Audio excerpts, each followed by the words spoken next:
ubugingo cyangwa abamarayika n'abategeka ibiriho cyangwa se ibizaza ndetse n'abafite ubushobozi ku kintu cyose cyaremwe.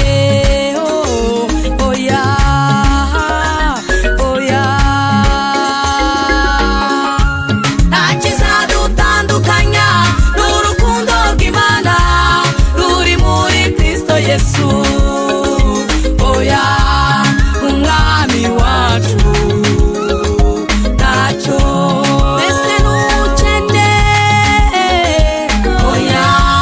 mbese n'ubukire oya mbese n'icyubahiro oya mbese n'ukugeragezwa oya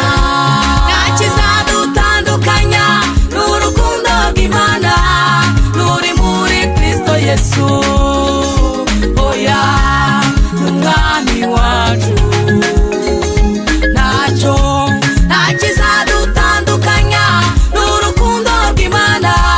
ruri muri Kristo Yesu oya umwami wacu ntacyo.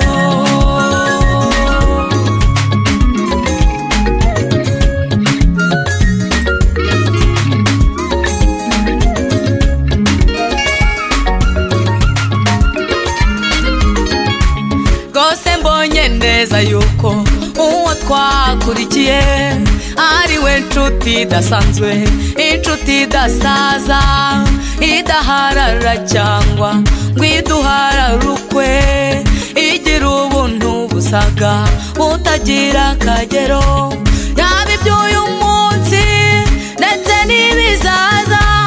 tuzagumana nawe akaramata n'imfura. Yesu ni nyangamugayo ntakizadutandukanya n'urukundo rw'Imana ruri muri Kristo Yesu oya umwami wacu ntacyo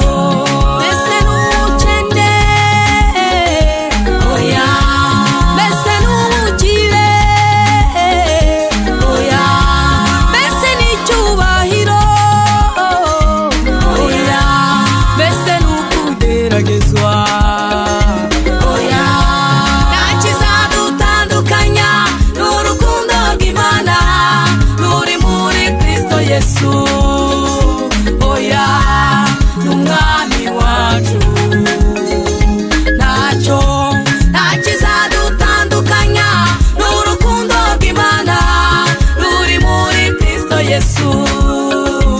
oya umwami wacu ntacyo.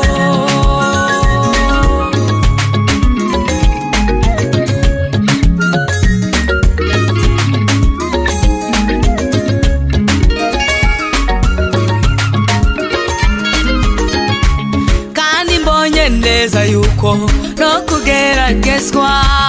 wacu kwigihwayihwayi muri ubu buzima bidakwiye kugereranwa n'ubwiza tuzambikwa Yesu niyerekanwa, tuzasa nawe muhumure Yesu azaza rwose azaza ntakizadutandukanya n'urukundo rw'Imana ruri muri Kristo Yesu oya umwami wacu ntacyo mbese n'ubukene oya mbese n'ubukire oya mbese n'icyubahiro oya mbese n'ukugeragezwa oya